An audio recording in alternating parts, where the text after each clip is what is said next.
hadirin jamaah yang dimuliakan Allah. Niki kerangka poso ngajine alun-alunan mawon mugi.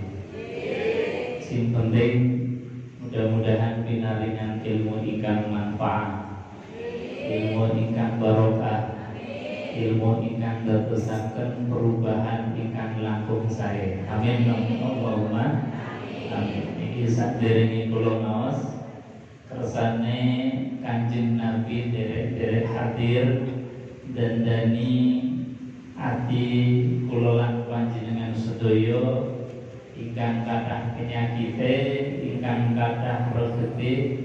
Sebab napa Kanjeng Nabi nika dalam sholawat bil qulub niku diterangaken Kanjeng Nabi niku doktere ati sekaligus obate hati.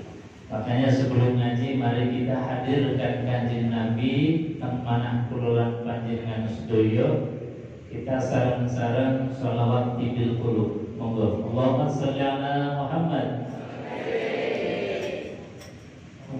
Allahumma sholli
Assalamualaikum warahmatullahi wabarakatuh.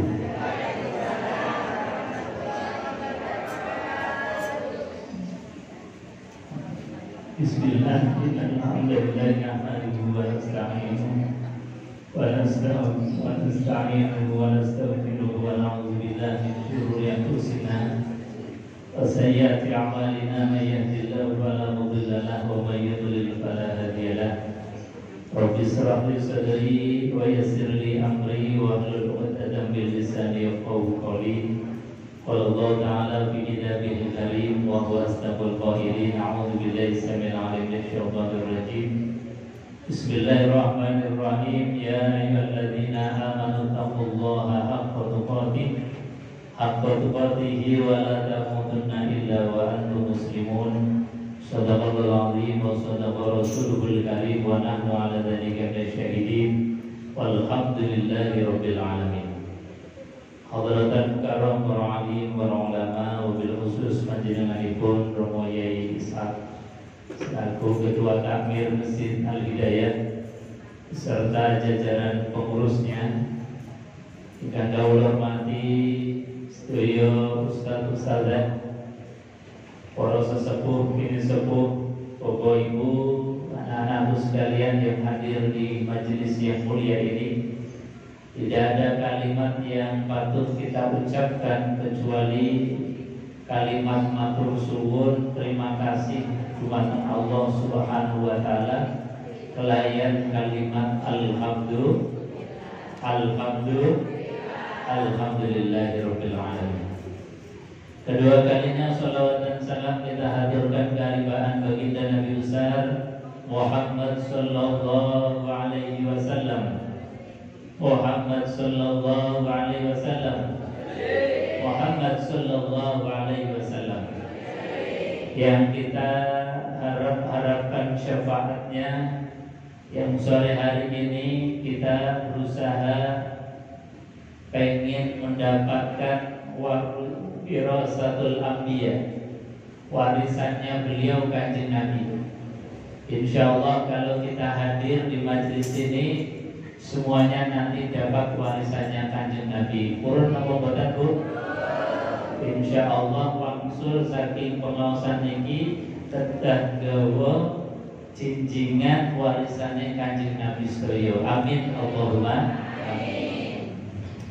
Bapak Ibu hadirin jemaah yang dimuliakan Allah, napa warisannya Kanjeng Nabi?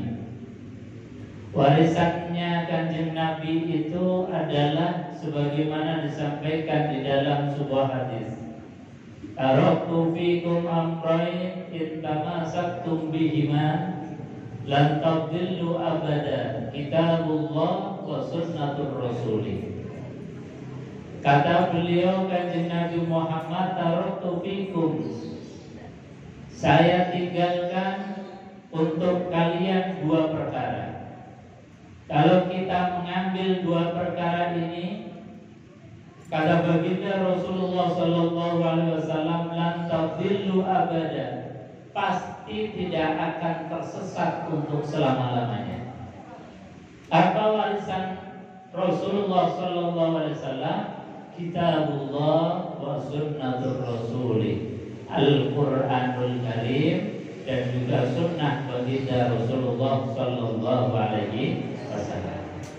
Makanya insya Allah akan saya sampaikan beberapa ayat dari Al-Quran sebagai oleh-oleh wirasatul anbiya, warisannya Kanjeng Nabi Muhammad Sallallahu Alaihi Wasallam. Jadi kalau Quran disampaikan sore hari ini saya kira nggak cukup, tapi saya cuplikan saja beberapa ayat untuk oleh-oleh ngaji kita. Bapak Ibu hadirin jemaah yang dimuliakan Allah Subhanahu wa taala. Tadi telah disampaikan oleh MC yang luar biasa, saya nggak berani untuk bahasa Jawa. Wong Jawa tapi boten sakit bahasa Jawa, daripada salah nanti tak bahasa Indonesia mawon begitu. Gaduh-gaduh campur-campuran mawon. Di dalam Al-Quranul Karim surat Az-Zariyat misalnya, itu memberikan satu pelajaran bagi kita agar Ramadan kita ini lebih bermakna, agar Ramadan kita ini betul menjadikan kita lebih baik daripada Ramadan tahun kemarin, dan juga agar ibadah-ibadah kita diangkat oleh Allah Subhanahu wa taala, agar kita di mata Allah lebih mulia. Maka kita ambil nasihat dari Al-Quran, karena memang bulan suci Ramadan adalah bulan di mana Al-Quran diturunkan oleh Allah kepada baginda Rasulullah SAW untuk kita manusia. Dalam rangka apa? Dalam rangka supaya kita menjadi pribadi manusia yang mulia. Mulia di hadapan manusia, lebih-lebih mulia di hadapan Allah Subhanahu wa taala. Karena memang Quran itu sedaya niku kunci, sedaya niku rumus hidup kita. Untuk individu, untuk keluarga, atau dalam rangka membangun sistem peradaban, itu Quran lengkap. Jadi kalau kita tidak membaca Al-Quran, rasanya eman-eman, sudah dikasih kunci kok tidak mau masuk, sudah dikasih resep untuk hidup bahagia baik dunia maupun akhirat, kok kita tidak mengambilnya. Nah, ini makanya kita sore hari ini mau mengambil sedikit dari apa yang dinasihatkan oleh baginda, oleh Allah Subhanahu wa taala, yang disampaikan oleh baginda Rasulullah SAW dalam Al-Quran. Bapak Ibu hadirin jemaah yang dimuliakan Allah, Allah berfirman ini dalam surat Az-Zariyat, innal muttaqina fi jannati wa uyun. Kata Allah, sesungguhnya orang-orang yang bertakwa kepada Allah Yang takut kepada Allah kemudian mendekat, yang takut kepada Allah kemudian taat, yang takut kepada Allah kemudian menjauhi maksiat, itu dijanjikan oleh Allah akan dimasukkan ke dalam surga yang penuh dengan kenikmatan. Ibu-ibu kurun apa betul? Kira-kira layak gak kita masuk surga? Tapi kalau dilihat dari wajah-wajah yang hadir di majelis ini sudah wajah-wajah surga semua. Cirinya orang ahli surga itu, pengen tahu Bu? Cirinya ahli surga itu boten tukaran. Kemudian tadi kan tukaran boten? Boten. Sedaya maos, sedaya mirengaken, insyaallah panjenengan betul-betul ahli surga. Dari lihat wajahnya itu wajah-wajah surga. Cirinya apa? Wajah surga itu cirinya bersih, mencorong, disebabkan karena apa? Setiap hari terbasuh dengan air wudu. Laras Bu? Semua orang yang terbasuh dengan air wudu wajahnya itu bersinar. Wajahnya itu mencirikan surga.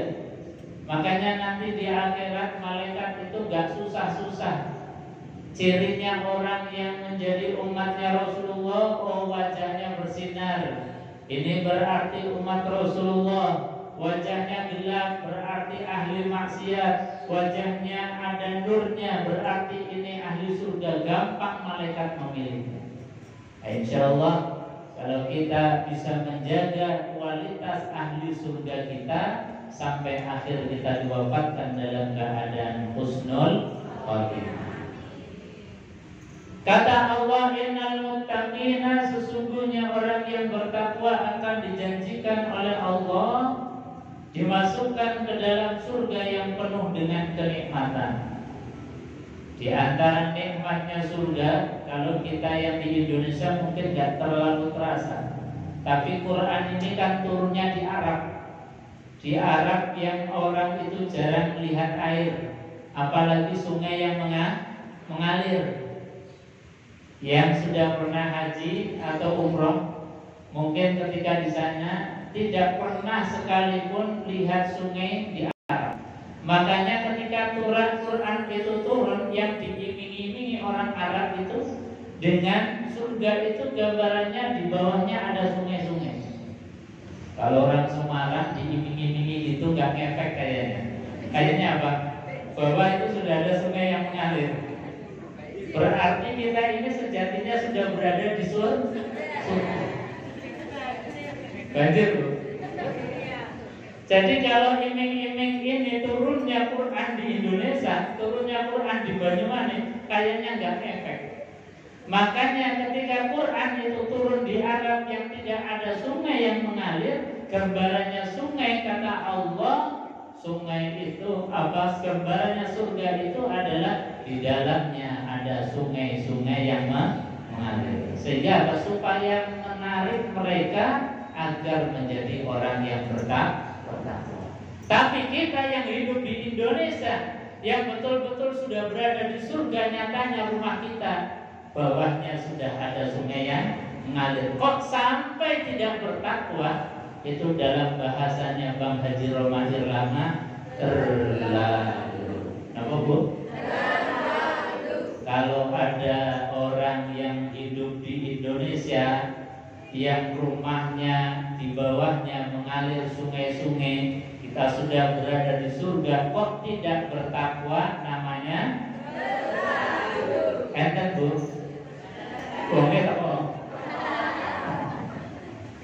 Jadi kalau kita hidup di Indonesia disuruh sholat nggak mau, disuruh puasa nggak mau, qiyamul lail nggak mau, rasanya keterlaluan. Karena apa? Kita sejatinya sudah hidup laksana surga yang nyata di Indonesia. Makanya ayo kita bersyukur kepada Allah Subhanahu wa Ta'ala. Ayo kita sekarang ukur, kira-kira kita ini sudah termasuk orang yang bertakwa belum? Kira-kira kita sudah ada cirinya orang yang bertakwa belum? Kalau sudah alhamdulillah, kalau belum ayo dandani. Kalau belum ayo perbaiki. Ini adalah fungsinya ngaji.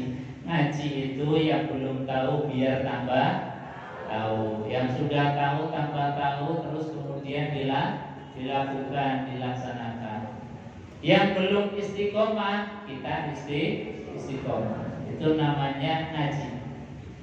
Makanya supaya kita tahu apakah pribadi kita sudah termasuk yang diharapkan oleh Quran, yang diharapkan oleh Allah Subhanahu wa taala, maka ayo kita cek dulu. Sore hari ini kita hadir di hadapan Rasulullah sallallahu alaihi wasallam yang ada di dalam hati kita. Ayo kita general check up. General check up penyakit hati kita, tentang ketakwaan kita kepada Allah Subhanahu wa taala. Dalam Quran itu cirinya muttaqin banyak. Tapi saya ambilkan di dalam surat Az-Zariyat dulu. Cirinya orang yang bertakwa itu di dunia ini termasuk orang yang baik. Nah, orang yang baik itu yang seperti apa? Ini paling tidak ada 3 hal. Satu, kata Allah, kanu qalilan minal laili ma yahja'un. Cirine wong apik, cirine orang yang bertakwa, kata Allah, kanu mereka itu qalilan sedikit sekali, minal laili di malam hari, ma yahja'un meletakkan lambungnya di atas tempat tidur. Nah, kalau ukuran ini kira-kira kula panjenengan iku pun dados tiyang saya dari taksih kadang tidure napa melek. Ukuran ini adalah ukuran Quran. Kata Quran, kanu qalilan minal laili ma yahja'un. Orang yang di malam hari itu sedikit sekali. Kata bahasanya Quran bukan tidur, tapi meletakkan lambungnya di atas tempat tidur. Sebab apa? Biasanya wong yang wis leyeh-leyeh delok meneh makles delok. Gini apa boten? Orang kalau sudah meletakkan lambungnya tidak akan lama lagi pasti mata kita akan terpejam. Makanya Quran ini mengajarkan, ayo perbanyaklah kita berhubungan dengan Allah, berduaan dengan Allah di malam hari. Makanya di dalam surat Al-Muzammil ini ukurannya kita menjadi orang baik. Ya ayyuhal muzammil, wahai orang-orang yang berselimut. Nah, ini kita banget kalau malam akeh kemulan. Jadi dipanggil oleh Allah Subhanahu wa taala, ya ayyuhal muzammil, wahai orang-orang yang berselimut. Baik selimut kain kita maupun selimut dunia kita. Kadang-kadang orang sudah malam masih ke dunia. Yang dipikir hanya dunia terus. Yang dipikir hanya uang terus.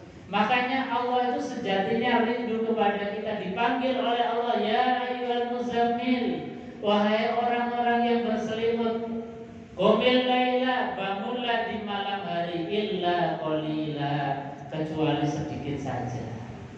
Sedikit yang untuk istirahat, sedikit yang untuk tidur. Jadi maunya Allah, kita ini diberikan umur panjang, diberikan usia, diberikan waktu, termasuk waktu malam. Allah minta jatahnya untuk Allah.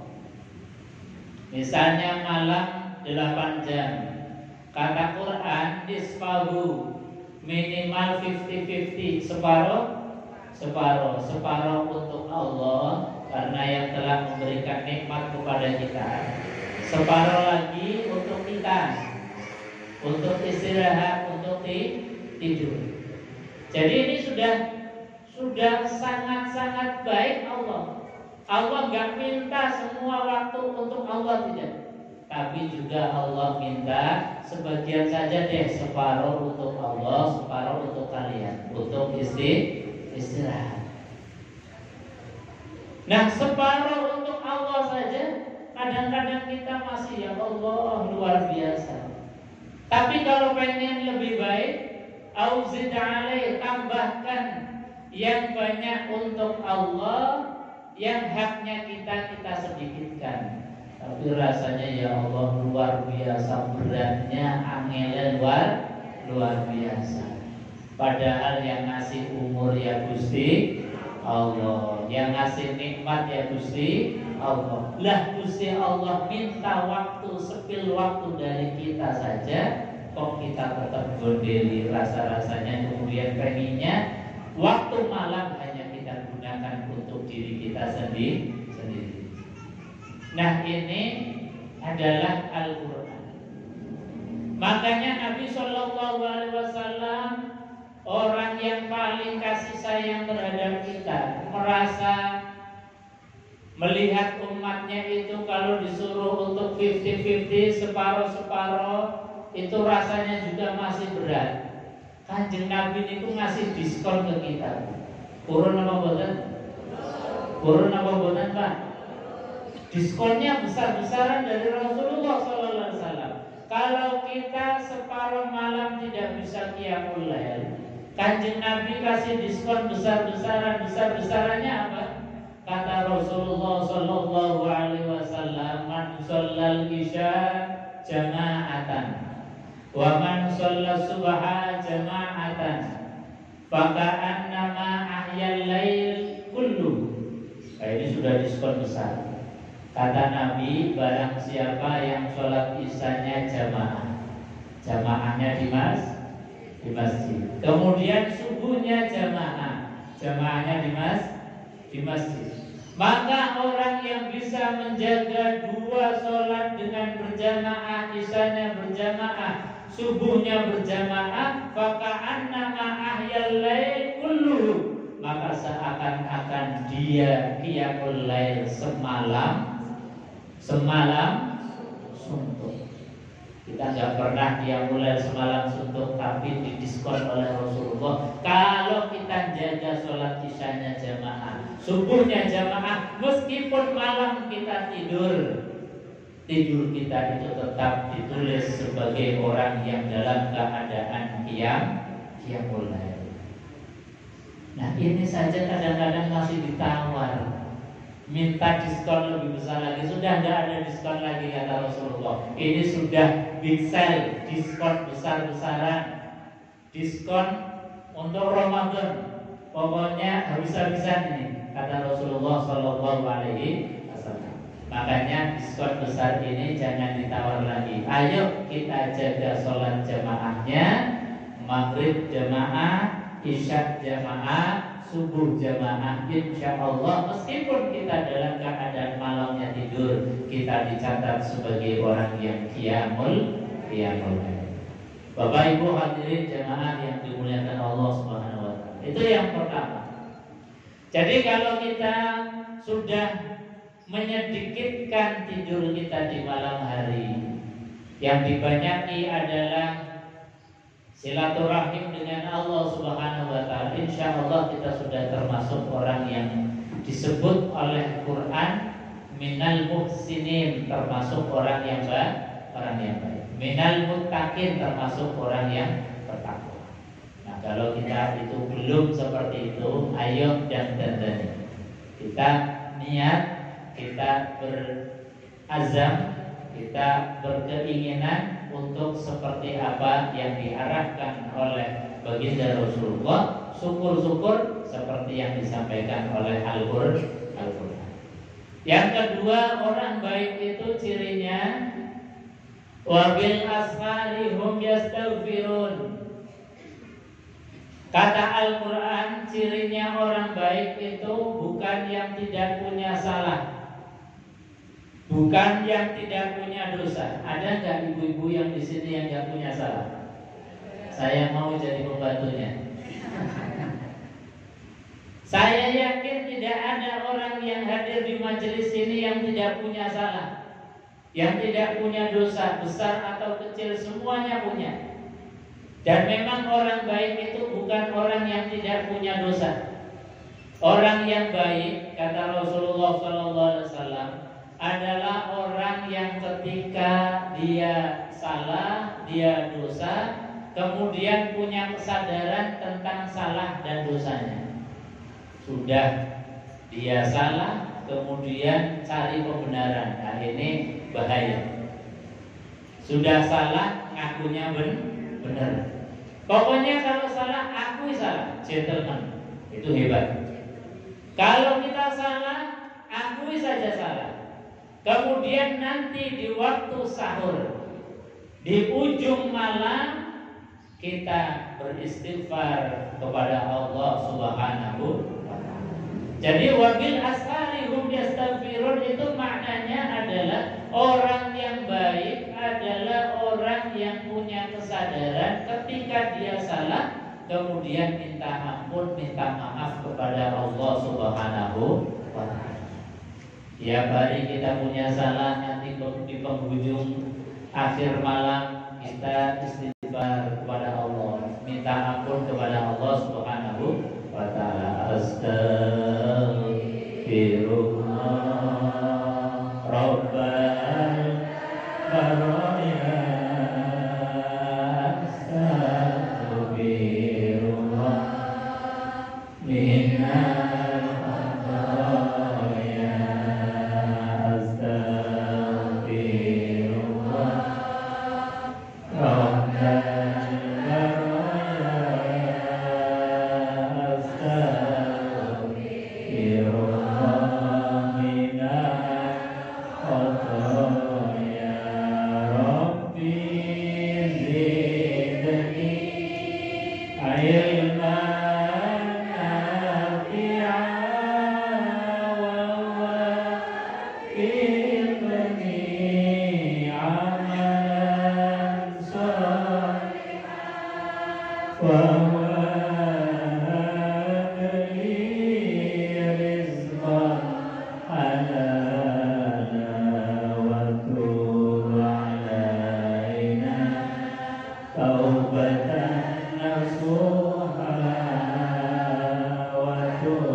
karena tidak ada di setiap kita yang tidak punya salah dan dosa. Kata baginda Rasulullah SAW, sebesar apapun dosa, kalau kita kikis dengan istighfar, pasti lama-lama akan habis. Tapi sekecil apapun dosa, kalau ditumpuk-tumpuk terus, kalau tidak lekas minta ampun istighfar kepada Allah, kecil pun lama-lama menjadi besar.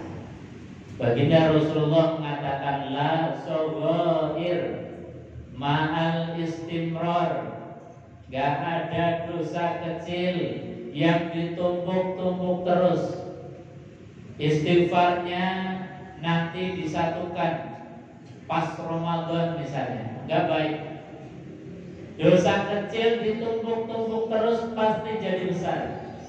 Wala kabair ma'al istighfar. Dan tidak ada dosa besar kalau dikikis dengan istighfar terus kepada Allah Subhanahu. Maka terus kikis istighfar kita. Bahkan Nabi SAW memberikan pelajaran kepada kita, di antaranya mengikis dosa besar adalah biasakan terus membaca ayat kursi. Habis sholat istighfar, kemudian baca ayat kursi. Mau tidur, setelah membaca surat Al-Fatihah, surat Al-Ikhlas, Al-Falaq, An-Nas diusapkan ke seluruh tubuh, kemudian ditambah dengan ayat kursi. Nanti bangun tidur juga bagus dibacakan lagi ayat kursi. Pokoknya di setiap kesempatan yang kita bisa baca ayat kursi. Karena apa? Di antara fadilahnya kata Rasulullah SAW itu mengkafaroti, menutupi segala dosa kita, termasuk minal kabair, dosa-dosa yang besar pun itu akan terkikis dengan kita membaca ayat kursi. Bahkan kata Rasulullah, andai kata dosa kita misla zabadil bahar, dosa kita ini laksana buih di lautan saking banyaknya, dosa kita seperti pasir di pantai saking banyaknya, itu pun kalau kita rutin membaca istighfar, minta ampun kepada Allah dan juga memperbanyak ayat kursi, insya Allah diampuni oleh Allah Subhanahu wa ta'ala. Lebih-lebih wafil ashari hum yastaghfirun, di waktu sahur kita habis makan sahur, sempatkan istighfar, sempatkan kita sholat, perbanyak istighfar, minta ampun kepada Allah. Ya Allah, tadi siang saya merasa nyifuk si fulan, mudah-mudahan si fulan memberikan halal maaf kepadaku ya Allah. Soalnya kalau saya mau minta maaf kok rasanya malu ya Allah. Maka cukup mengadunya kepada Allah. Terus apa? Punya rasa getun menyesal, jangan ulangi lagi rasanya tonggone. Itu namanya taubat. Ya Allah, tadi saya ngambil di warung, ini belum saya bayar ya Allah, maka saya tobat, dan di antara tobatnya hakul adami, harus mengembalikan apa yang kita ambil, harus mencari tolabul halal, minta halalnya kepada orang yang punya barangnya. Ini namanya tobat, namanya istighfar. Jangan kemudian kita sudah ngambil milik orang lain cuman istighfar tok. Itu kata Al-Imam An-Nawawi di dalam kitab Riyadhus Shalihin, syarat taubatnya belum terpenuhi. Di antara syarat taubatnya hakul adami itu kalau masalah uang, yang uangnya harus dikembalikan. Kalau masalah rasani, kalau masalah kemudian menzolimi orang, kita minta maaf dan minta halal. Nah, ini cara kita taubat, minta maaf baik kepada Allah maupun kepada sesama manusia. Jadi sekali lagi kita diberikan waktu yang mustajab. Maka orang yang baik itu adalah orang yang hatinya punya kesadaran ketika dia salah, kemudian memperbaiki kesalahannya. Yang ketiga kata Allah, cirinya orang yang baik, cirinya orang yang bertakwa, wa fi amwalihim haqqul lisaili wal mahrum. Kita semua ini kan diberikan oleh Allah harta. Tidak ada orang yang tidak dikasih harta. Tidak ada. Karena dikasih tubuh yang lengkap ini sudah harta yang luar biasa. Hartanya kita dari ujung rambut sampai ujung kaki, panjenengan mawon pun boten sajat ngitung. Napa enten sing sajat ngitung rambut? Enten napa boten? Niku baru rambut. Rambut kepala saja kita nggak bisa hitung jumlahnya, padahal nempel di kepala kita saking banyak. Belum lagi nikmat-nikmat yang lain, ribuan, jutaan, miliaran sel yang ada di tubuh kita. Itu semua adalah pemberiannya Allah Subhanahu wa ta'ala. Itu adalah rezeki, itu adalah harta kita. Belum lagi kita dikasih oleh Allah harta yang berupa materi. Ada rumah, ada kendaraan, ada anak-anak, ada macam-macam kita diberikan oleh Allah Subhanahu wa ta'ala. Meskipun rumah kita, kendaraan kita, BPKB-nya atas nama kita, jangan pernah ngomong bahwa itu kendaraan kita 100%. Sebab apa? Quran sudah mengatakan wa fi amwalihim, dalam hartamu itu ada hakul lisail wal mahrum, ada haknya orang lain, baik diminta maupun tidak diminta.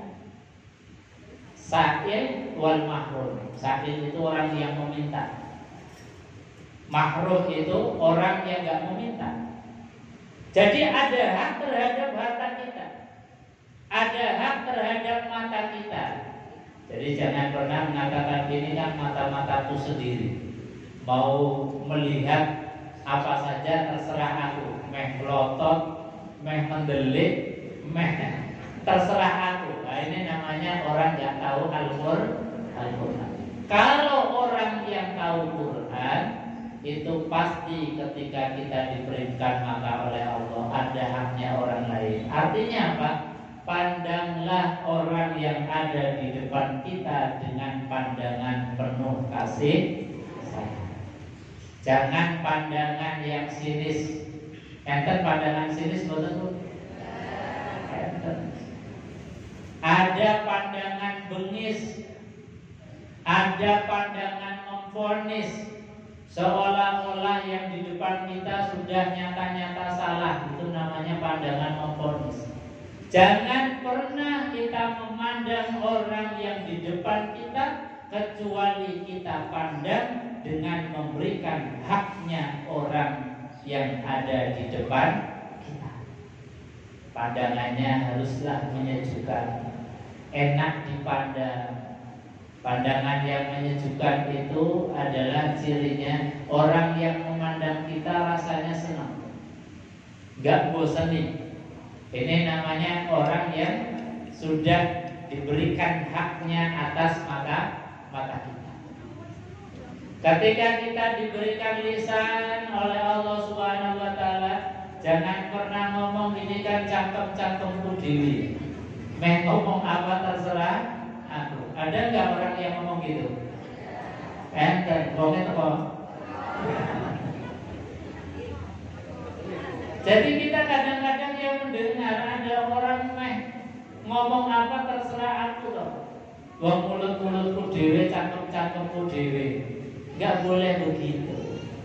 Kata Quran, meskipun itu mulut adanya di kepala kalian, bahkan kalian seringkali ngaku kalau itu adalah mulutmu sendiri, tapi sejatinya mulut kamu itu ada haknya orang lain. Penuh ya haknya orang lain dengan sebaik-baiknya. Dengan cara apa? Berikanlah ucapan yang keluar dari mulut kita.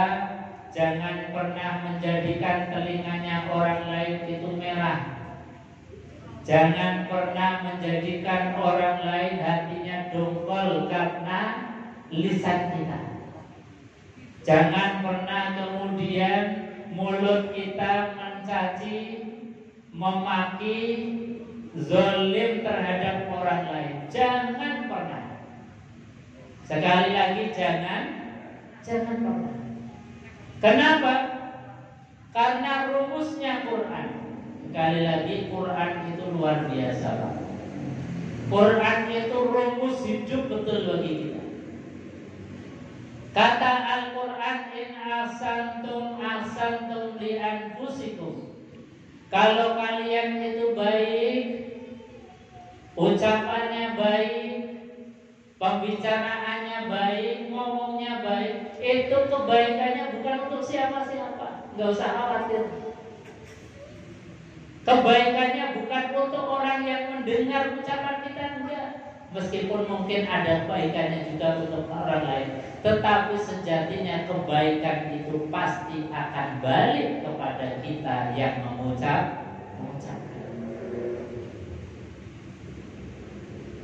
Jadi kebaikan tidak pernah akan tertukar. In ahsantum li anfusikum. Jika kalian baik, maka kebaikan itu akan kembali kepada diri kita sendiri. Wa in asa'u falaha.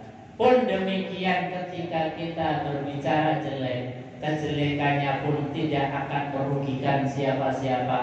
Meskipun mungkin orang yang mendengar kadang-kadang telinganya panas, hatinya kadang-kadang dongkol, jengkel, marah, tetapi sejatinya ucapan jelek itu yang rugi adalah orang yang berbicara. Jadi rasanya eman-eman banget kalau kita itu mau ngomong jelek jelek. Ya Allah, kok ngomong jelek ya, padahal Quran sudah mengatakan bahwasanya kalau jelek pasti akan balik kepada diri kita sendiri. Ya Allah, gelo aku tadi ngomongin orang, gelo aku tadi ngerasani orang, gelo aku berbicara yang jelek, karena pasti kejelekan ucapan kita ini suatu saat nanti akan dibalas oleh Allah Subhanahu wa Ta'ala. Balasan Allah kontan. Panjenengan boten percaya kita mawon. Sekali berbuat ucapan yang tidak baik, gak akan lama lagi Allah akan balas ucapan jelek kita kepada orang lain. Dengan orang lain dari siapapun akan ngomong balik jelek kepada diri kita. Jadi ini ajaran Quran luar biasa. Quran itu gak ingin kalau kita ini jadi orang jelek. Gak ingin kita ini menjadi orang yang kemudian dibakar di neraka. Pengennya Quran kita ini jadi orang baik. Kita punya lisan, ya tadi lisan kita jaga dengan sebaik-baiknya. Bahkan Al-Imam Syafi'i radhiyallahu anhu, beliau itu memberikan pelajaran yang luar biasa. Ini dinukil di dalam kitab Al-Azkarun Nawawiyah. Imam Nawawi menukil pelajaran dari Imam Syafi'i. Beliau mengatakan, "I'lam yabghi li kulli mukallafin ay yahfadha lisana min jami'il kalam." Kata Imam Syafi'i, "I'lam, ketahuilah, yabghi li kulli mukallafin, wajib bagi orang yang mukallaf." Mukallaf itu orang yang dewasa, orang yang sudah terkena taklif hukum, orang yang sudah bisa membedakan mana ucapan baik, mana ucapan buruk. Itu namanya mukallaf. Wajib bagi orang mukallaf, wajib apa? Ayyafadha lisanah min jami'il kalam, jaga lisannya dari semua perkataan-perkataan. Illa kalam tazahharat maslahah, kecuali ucapan yang kira-kira sudah kita timbang, sudah kita pikir, oh ini ucapannya baik, maka ngomong. Boleh kita berbicara. Tapi kalau ditimbang kayaknya kalau saya ngomong malah jadi nambahi orang ini tambah marah, telinganya jadi tambah merah, ya sudah kita tahan saja. Ini Imam Syafi'i mengajarkan kepada kita sampai begini. Bahkan ilastawa andai kata kok dipikir, ditimbang itu sama. Ketika kita ini ngomong, ada baiknya memang, tapi juga ada jeleknya. Kata Imam Syafi'i, fasunnatuhul imza, masih baik kita ini untuk diam. Jadi diam ini tetap lebih baik ketika yang diucapkan itu ditimbang memang ada baiknya, juga ada madorotnya. Lebih baik kita tetap diam. Ini para ulama mengajarkan kepada kita sebegitu luar biasanya di dalam menjaga yang namanya lisan. Makanya ada neraka yang khusus. Ini kapling neraka khusus untuk orang yang gak bisa jaga lisan. Namanya neraka sakor. Neraka apa bu? Sakor. Pun nate priko. Ampun dia. Ampun. Tapi juga harus dijaga dari perkara-perkara yang memasukkan kita ke neraka sakor. Karena apa? Penghuni neraka sakor itu sudah ngasih tahu kepada kita, sudah ngasih bocoran. Ketika penghuni neraka sakor ditanya, kenapa kamu masuk neraka sakor? Qalu lam naku minal musallin. Dulu di dunia kami ini tidak pernah sholat. Enten boten seperti boten ya? Semua sholat ya? Bahwa kalau enggak sholat tadi kaplingnya khusus namanya neraka sakor. Jadi neraka sakor khusus untuk satu orang yang enggak sholat. Jadi kata mereka laknaku minal musallin. Dulu kami di dunia meskipun diberikan umur panjang, diberikan kesempatan yang luas, ini seringkali mundur-mundur sholat, bahkan kadang-kadang belas tidak sholat. Na'udzubillah. Walaknaku nut'imul miskin. Dulu kami di dunia meskipun kami diberikan harta yang banyak, medit Gusti, Enten yang medit. Ini calon penghuni neraka. Insya Allah yang memiliki boten enten sing medit, terbebas dari neraka sakor. Buktinya ini berkatanya sudah siap setuju.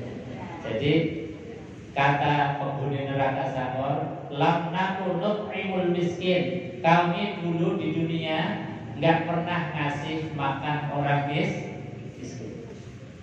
Wa kunna na'udzu ma'al ghaidin. Nah, yang ketiga ini yang kaitannya dengan lisan kita. Dan ini penyakitnya kita zaman now, zaman sekarang, zaman medsos, zaman media sosial yang luar biasa. Seringkali kita berbicara tidak baik, berbicara jelek itu nggak cukup satu orang, dua orang. Kadang malah dibikin story, dibikin status, sehingga apa? Ribuan jutaan orang bisa mengakses bahkan mengomentari keburukan ucapan kita. Makanya bahasanya Quran, wa kunna na'udzu ma'al ghaidin. Kami dulu di dunia na'udzu, berbicara jelek, menyebarkan hoak, membuli orang, mencaci orang, ma'al ghaidin, bareng-bareng dengan orang yang perilakunya sama, yang punya keburukan di dalam masalah lisannya.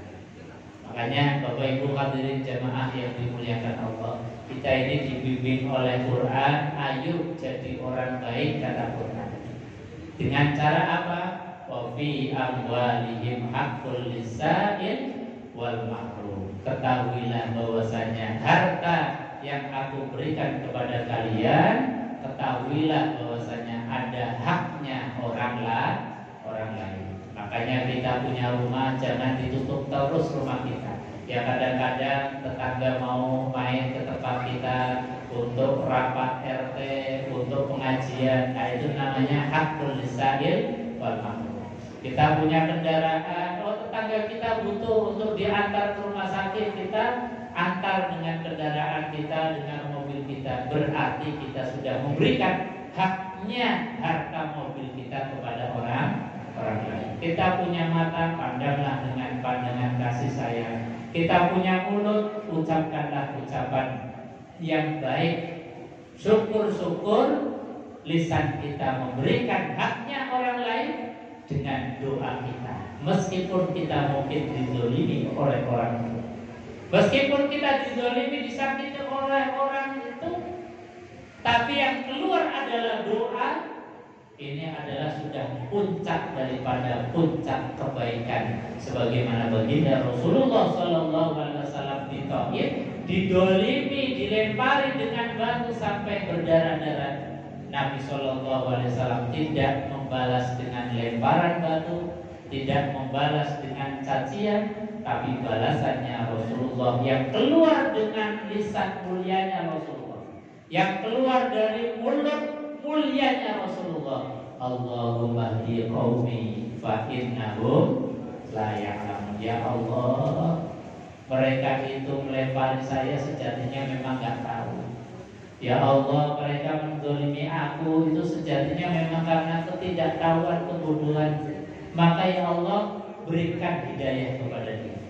Nah, kalau kita mampu seperti itu, termasuk terhadap orang yang menyakiti kita, ngeloroni hati kita, tapi kita bisa membalas dengan doa.